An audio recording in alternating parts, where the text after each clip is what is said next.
Sejak awal menjabat tahun 2014 silam hingga periode kedua, Jokowi tak henti-hentinya diserang. Lihat saja kelakuan sejumlah ex-petinggi di negeri ini seusai masa jabatan mereka berakhir. Jokowi terus mengabdi bagi negeri. Sementara mereka berusaha tetap unjuk gigi, merecoki. Siapa saja mereka? Apakah mereka iri dengan keberhasilan Jokowi? Atau jangan-jangan ada agenda tersembunyi? Simak ulasan Sudut Pandang edisi kali ini.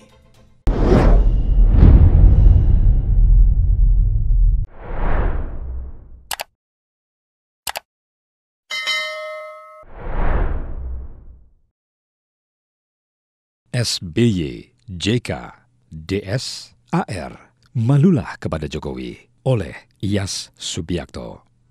Andai SBY, JK, DS, AR, dan sejenisnya mau sedikit jujur dan tidak tertidur nyucup air liur, niscaya mereka baru sekarang ketemu manusia yang sudah selesai dengan dirinya. Dia adalah Jokowi.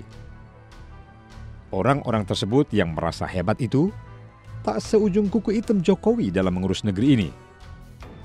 Jokowi mengabdi, bukan niat mencuri atau pengen dipuji. Lihat saja bagaimana Jokowi memimpin Solo, Jakarta, kemudian Indonesia. Sosok yang sudah selesai dengan dirinya ini bekerja dalam senyap dan tak pernah menjawab caci maki fitnah dari para bedebah kelas sampah. Sementara orang-orang seusia mereka meradang dan menyerang Jokowi. Sebenarnya apa salah Jokowi? Dia bekerja sesuai amanah yang dia terima. Hadiah dari Muhibah ke beberapa negara bernilai miliaran dia serahkan kepada KPK. Apa pernah SBY, JK, DS atau pejabat lain melakukan hal yang sama? SBY yang membuat museum keluarga saja nyerobot APBD di tengah pandemi. Kalau JK, gak usah dibilang. Mana ada pedagang mau rugi. Mereka seperti kur menyerang Jokowi. Padahal, begitu mereka menyerang, sama saja mereka bak melempar bumerang. Kenapa? Karena orang yang diserang adalah orang yang sedang menjalankan kebenaran. Sehingga kalau diserang dengan memaksakan celah keburukan, pasti tidak ada ruang. Andai sedikit saja orang-orang tua ini bisa melihat kebenaran dan apa yang dilakukan Jokowi untuk negeri ini, harusnya mereka malu hati. Orang-orang itu dibesarkan dan menikmati zaman Orde Baru dengan foya-foya. Jadi, hampir dipastikan ketidaksukaan mereka kepada Jokowi karena tidak bisa cari makan dengan cara model lama. Sementara Jokowi adalah produk zaman penindasan non-demokrasi.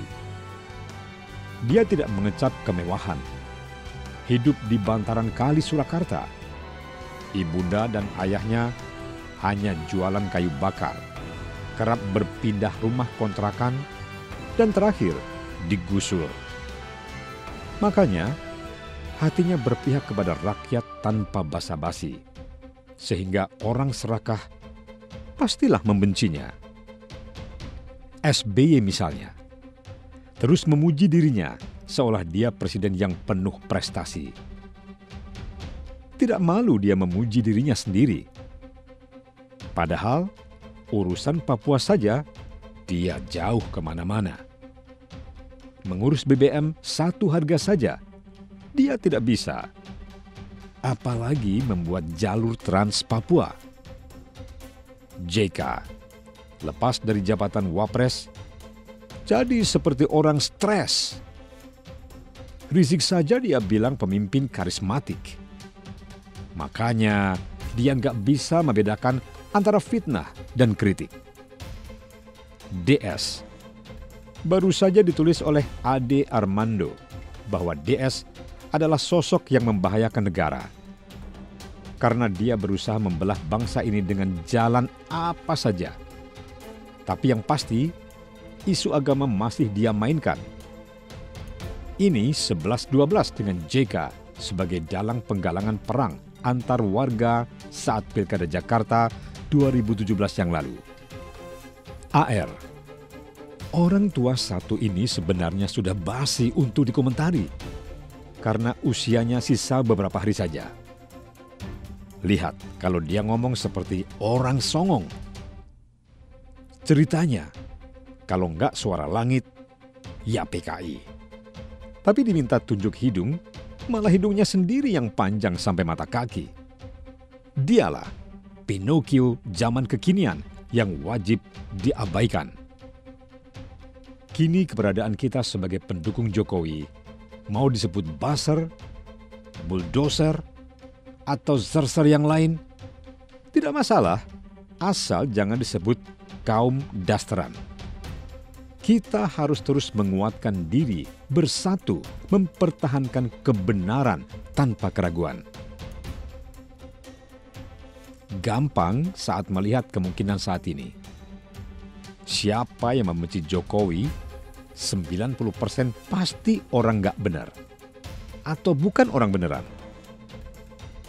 Bagi anak muda penerus bangsa, sekarang di depan mata kita adalah tauladan yang bisa jadi panutan.